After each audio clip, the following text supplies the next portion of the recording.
Bonsoir à toutes et bonsoir à tous. Alors on va parler ce soir, si vous le voulez bien, de la beauté de ce qui est perdu, de la beauté du silence et de la musique qui vient s'y engouffrer, comme pour soulever un peu de cette ombre persistante et la faire durer encore et encore jusqu'à ce qu'elle devienne un dream record qu'on a envie de se repasser en boucle. Catherine Grindorge est l'invitée de LCR ce soir.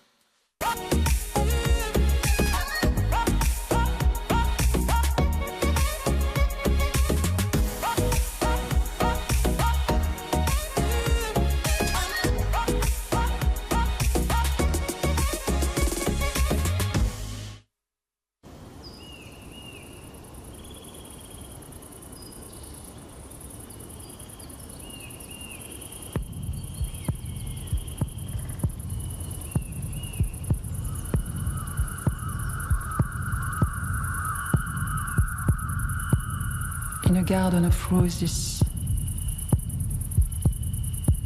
there is blood on my shoulders. There is lead in my brain.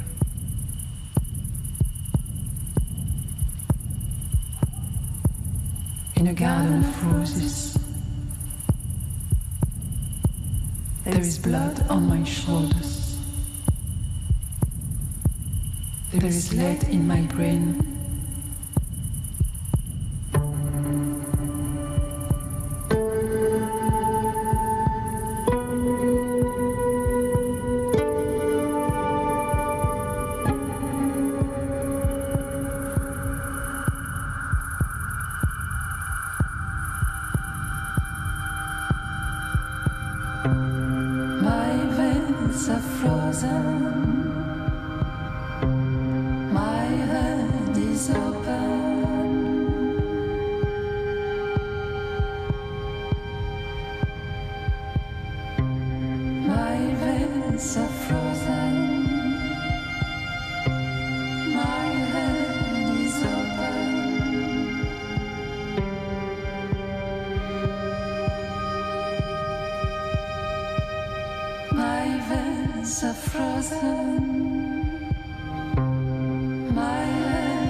Voilà, c'est beau, hein, ça, c'est extrait du premier extrait même du nouvel album de Catherine Grindorge. Bonsoir Catherine.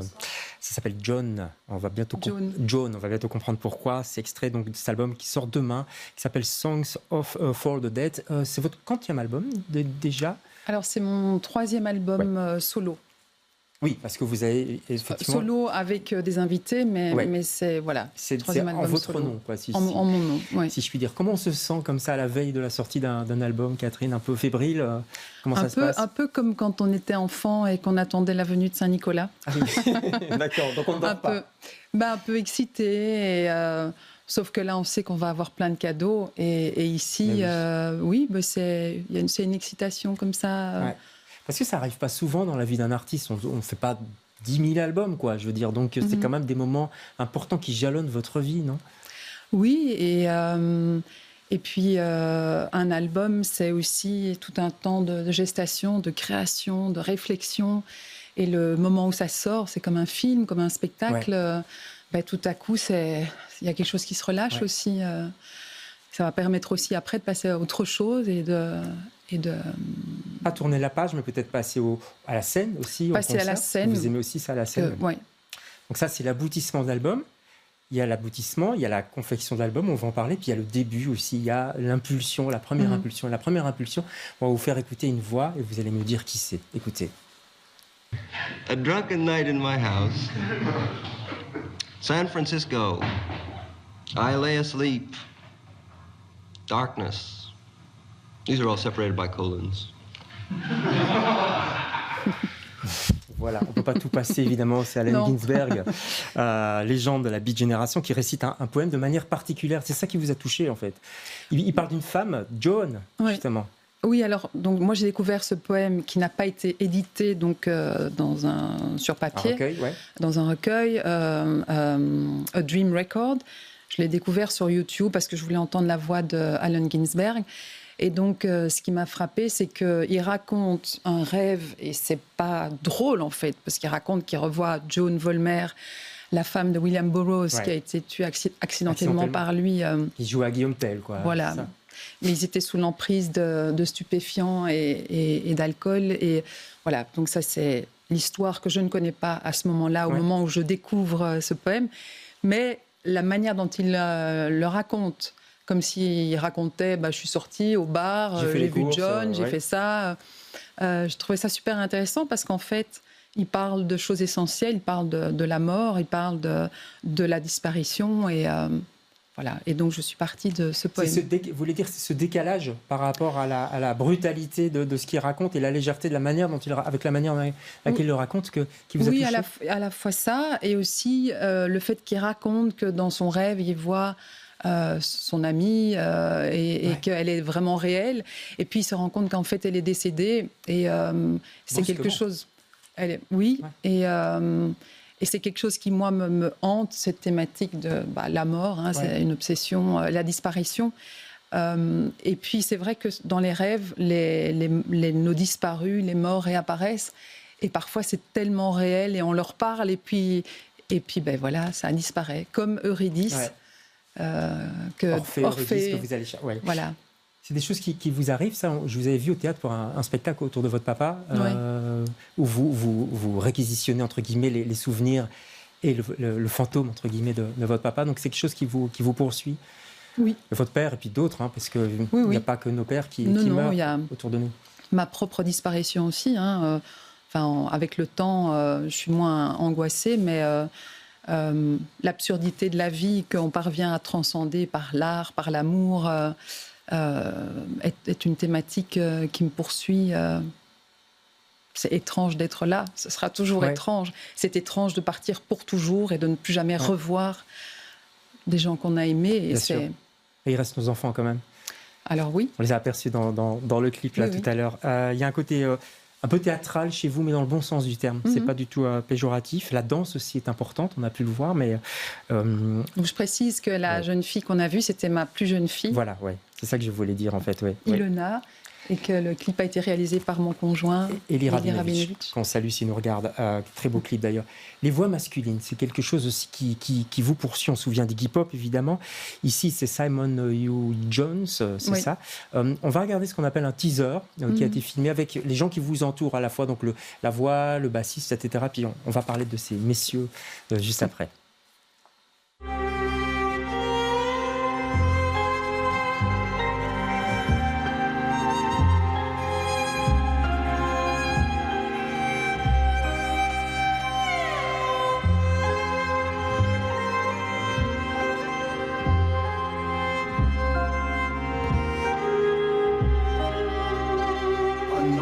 Waiting for the cycles of the bass to cue off them at any particular point.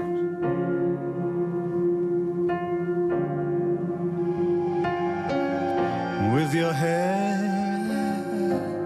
around your shoulders,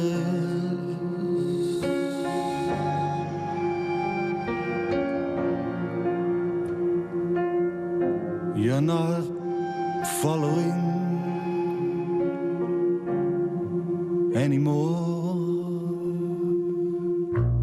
Alors cette voix de Simon Jones, grave, Vous aimez les voix graves en fait? Pourquoi? J'aime.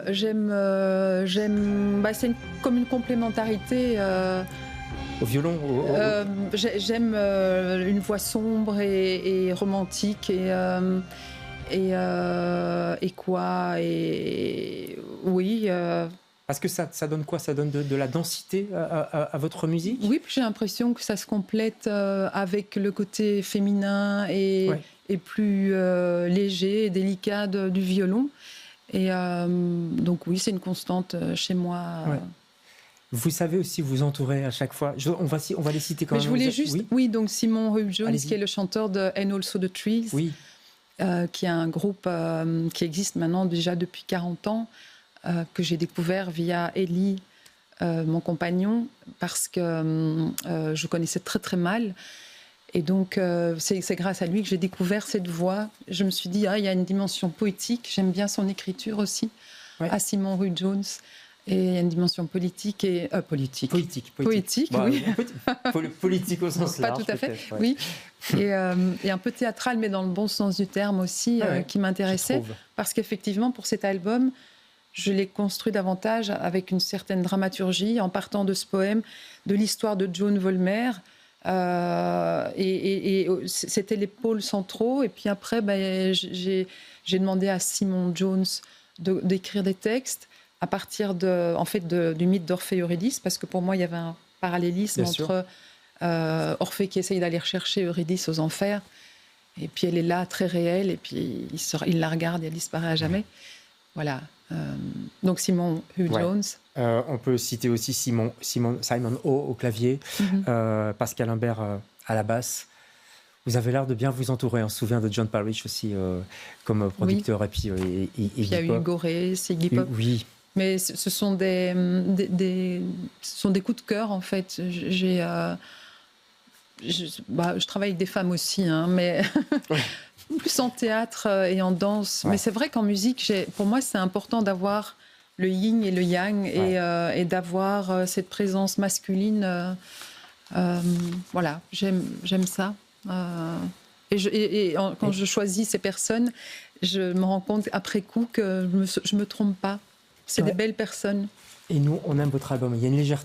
Là, par contre, elle est légère, la pochette. Enfin, vous voyez ce que je veux dire? C'est vous, vous, petite fille. C'est moi, petite fille, en Provence. En Provence, en France. On peut vous voir sur scène, on pourra vous voir sur scène au Réflecteur à Liège, c'est bientôt, ce sera le 8 mai. Vous serez à Gand le 9 mai, et puis à Moucron le 12. À la Faune le 10, et le 12 à La Haye. Et puis vous serez de retour à Bruxelles chez nous, ce sera pour septembre. Au Beurskoburg. Merci beaucoup, Catherine, d'être passée chez nous. Merci. Et bravo pour ce magnifique album qu'on peut trouver sur toutes les bonnes plateformes à partir de demain et qu'on peut acheter aussi, bien sûr, chez Caroline Musique. Chez Caroline. Dès demain. D'accord, du côté du piétonnier. Merci beaucoup. Nous on se retrouve demain avec un autre invité. Bonsoir.